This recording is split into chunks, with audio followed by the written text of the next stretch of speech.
দেখুন, সামাজিক কাজ এনারা করেন, সমস্ত জীবন এনারা এই সমাজের জন্য দিয়ে দিয়েছেন। অনেক ছেলেমেয়েরা পড়ে এখানে, তাদের অনেক রকম অসুবিধা সুবিধা আছে, কিন্তু তারা হিন্দু ধর্ম সনাতন ধর্মকে বাঁচিয়ে রাখার চেষ্টা করেন।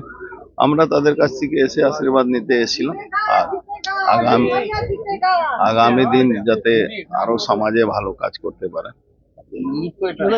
তৃণাঙ্কুর ভট্টাচার্য বলছেন কর্মীদেরকে ফ্লেক্স চাপাতে আপনার নামে কতগুলো ক্রিমিনাল কেস আছে এবং ওর নামে 256 আমার নামে আছে। যখন মমতা ব্যানার্জির সঙ্গে ছিলাম আমি, তখন একটাও কেস ছিল না। মমতা ব্যানার্জি যখন সঙ্গে ছেড়ে বিজেপিতে আসছি, তখন থেকে 256টা মামলা আছে। এটা আমি গর্বিত।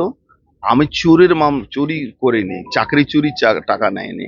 যে মমতা ব্যানার্জি আমার এগেনস্টে মামলা করেছে, মমতা ব্যানার্জি পুলিশ মামলা করেছে, আর সেই মামলাগুলো মিথ্যা প্রমাণিত হয়ে গেছে।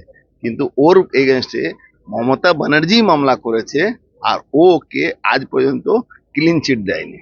বলছে ফ্লেক্স করে টাঙাতে, ওর কেসও টাঙাতে, আপনার কেসও টাঙাতে। টাঙাবার কি আছে? আমি তো এতে এভিডেভিট দিয়ে দেবো, টাঙাবার কিছু নেই। ওকে ওটা দিতে হবে, নালে কিন্তু ওর নমিনেশন ক্যান্সেল হয়ে যাবে। ওর এগেনস্টে সিআইডি মামলা করেছে, ঠিক আছে।